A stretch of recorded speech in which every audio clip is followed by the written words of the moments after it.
Salut tout le monde, j'espère que vous allez bien. Bienvenue dans les gradins au lendemain de cette défaite du Canadien de Montréal par la marque de 3-2 contre les Sénateurs d'Ottawa. Match qui était disputé chez nos rivaux, qui était disputé directement chez les Sens à Ottawa.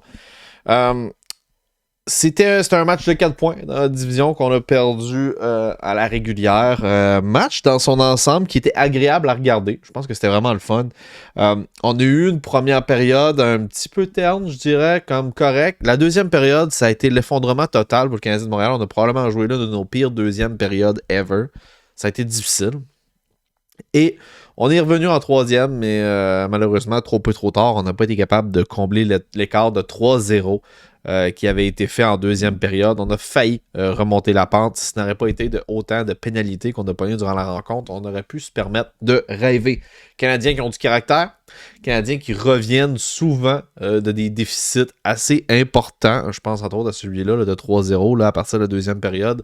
On commençait à troisième et puis il n'y avait pas grand espoir. Personnellement, j'étais à 2 doigts de fermer la TV. Ça me tentait. Je voyais pas l'intérêt après la deuxième période qu'on a eu à continuer à regarder ce match-là. Les joueurs du Canadien étaient frustrés. Je pense que c'est le mot qu'on peut étiqueter le plus à l'équipe. Les Canadiens étaient frustrés de la façon dont l'arbitrage a été durant cette rencontre-là. Et l'arbitrage a été très ordinaire, on va se le dire. Des coups de bâton qu'on n'avait pas vus, des accrochages, de l'interférence. Bref, il y en a eu pour tous les goûts. Je ne me rappelle pas comment de désavantages numériques on a eu, mais je sais que Kirby Doc a eu l'équivalent de 6 minutes. Donc, il y a eu 3 mineurs, dont une d'antisportif. Antisportif parce qu'il aurait rouspété après l'officiel. Écoute, ça n'a pas été un match facile en deuxième, ça c'est sûr et certain, mais le Canadien qui a quand même trouvé le moyen de nous donner une troisième période tout feu tout flamme. Une troisième période qui était digne du reste de l'année. Où est-ce que le Canadien, des fois, se fait dominer, mais capable de revenir et nous donner un spectacle, malgré un match qui était plutôt terne jusqu'ici. Donc, ça nous mène où? Ça nous mène où, cette défaite du Canadien-là? Ben, ça nous ramène à la case départ. Hein. J'ai l'impression de me répéter depuis le début de l'année. 14-13-2. On va jouer un match ce soir encore. Je me rappelle pas c'est contre qui, on va regarder ça tout tantôt. Là. Mais ouais, ça nous ramène à 14-13-2, légèrement au-dessus de 500. Sénateurs d'Ottawa qui eux sont à 13-14, donc vont jouer pour 500 leur prochain match. Je me rappelle pas c'est quand non plus. Sénateurs était une équipe battable hier. C'était certainement une équipe battable. Il manquait des gros éléments de leur côté. Je sais qu'ils n'ont pas encore Josh Norris qui a manqué depuis le début de la saison à l'appel, malheureusement pour eux. Je sais également que leur gros attaquant, Tim Stützle n'était pas là non plus. C'est Derek Brassard qui a pris le mandat d'être le centre numéro 1 hier soir. Il a fait un travail plutôt décent. Il n'a pas joué un match à tout casser, mais il a fait un travail décent. Il est-tu beau avoir de Brinkat en powerplay? Il est beau en estime. Il me fait penser énormément à notre Caulfield national ici. Vraiment, il a des bonnes aptitudes en powerplay, tire énormément, fait des beaux jeux, capable de ralentir le jeu aussi. Bref, on voit que l'avantage numérique des Sénateurs est beaucoup plus menaçante que la nôtre, certainement. Même si j'ai quand même pas haï notre avantage numérique hier, quand même. Je trouvais on s'est donné des bonnes options. Je sais pas si c'est à cause du retour de Jonathan Drouin, mais parlons-en. Moi, Jonathan Drouin, je l'ai trouvé très bon hier. Je l'ai trouvé rapide. Encore là, ça c'est un des joueurs qu'on est dur avec. On est souvent très, très critique, avec raison. Mais lorsque c'est le temps de le dire, quand ils font bien les choses, il faut absolument le dire. Je pense que Jonathan Drouin a joué certainement un des très très bons matchs depuis le début de la saison. Est-ce que c'est parce qu'il était sur une quatrième ligne puis il jouait contre des joueurs qui étaient sensiblement moins talentueux que lui? Peut-être que c'est ça qui lui a donné ce pep-là, le fait qu'il ressortait beaucoup plus du jeu que tous les autres, mais définitivement avait plus de talent que n'importe quel joueur de quatrième trio hier, ça c'est sûr. C'est ça, je l'ai trouvé rapide, en bonne position. En avantage numérique, ne nous a pas fait mal. Hein. Il a joué un bon rôle de carrière défensif. Moi, j'ai aimé ce que j'ai vu de Jonathan Drouin, puis je lui souhaite vraiment de continuer sur cet élan-là, parce qu'il était beau à voir hier. Je souhaite vraiment, vraiment fort. Sinon, tu sais, je pourrais y aller de même avec tous les joueurs, mais tu sais, dans son ensemble, je vous jure, Canadien de Montréal a joué un bon match, ça n'avait pas été de l'indiscipline, puis il n'y a pas de joueur qui a mal joué hier, sauf un seul. C'est plutôt de ça que je vais parler. Je vais plutôt dire que Armia n'a pas été bon. Armia a eu un tir au but encore, mais Armia, je sais pas avec quel genre d'énergie il va falloir qu'il puise dans ses ressources pour pouvoir aller chercher ce fameux point-là, ce fameux but-là, mais c'est excessivement difficile pour Yoel Armia. Je sais pas. Même si on voit des flashs. Des fois, on voit des flashs, mais il arrive, réussit à s'échapper ou réussit à faire des moves. On voit des flashs de Joel Armia, mais il n'y a rien qui se concrétise. Puis, je suis en train de me demander si ça y tente de jouer au hockey. J'ai l'impression qu'il a comme perdu cette flamme-là avec le Canadien. Certes, il serait dû pour un échange, mais il n'y a personne qui voudrait l'avoir à ce stade-ci de l'année avec le contrat qu'il a. Je dis à ce stade-ci de l'année.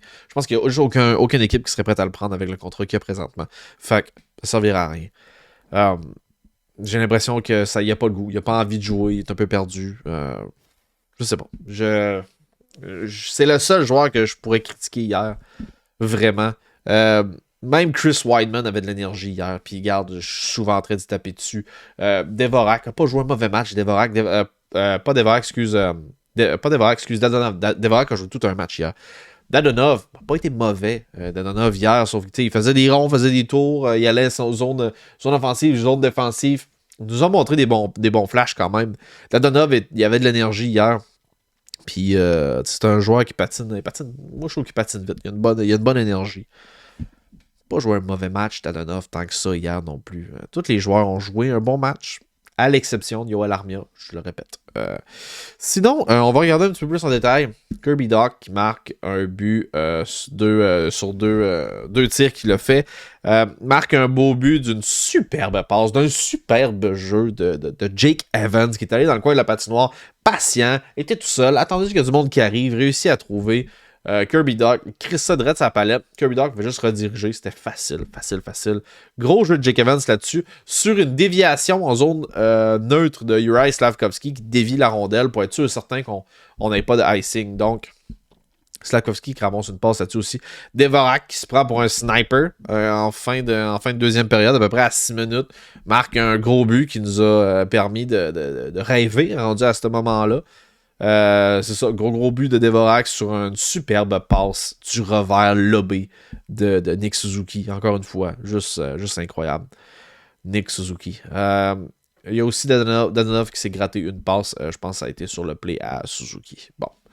Ça ressemble à ça, du côté des Sens, on regardera pas, mais bon, ça ressemble pas mal à ça, je vous dirais, pour le match d'hier, guys. Ce soir, on est contre les Ducks d'Anaheim. On est contre un club qui est plus que prenable, les Ducks d'Anaheim, qui sont 7 victoires, 20 défaites depuis le début de la saison, 3 en prolongation. C'est un match piège. Parce que c'est le genre de match que j'ai l'impression que le Canadien pourrait échapper. C'est la pire équipe de la Ligue nationale présentement.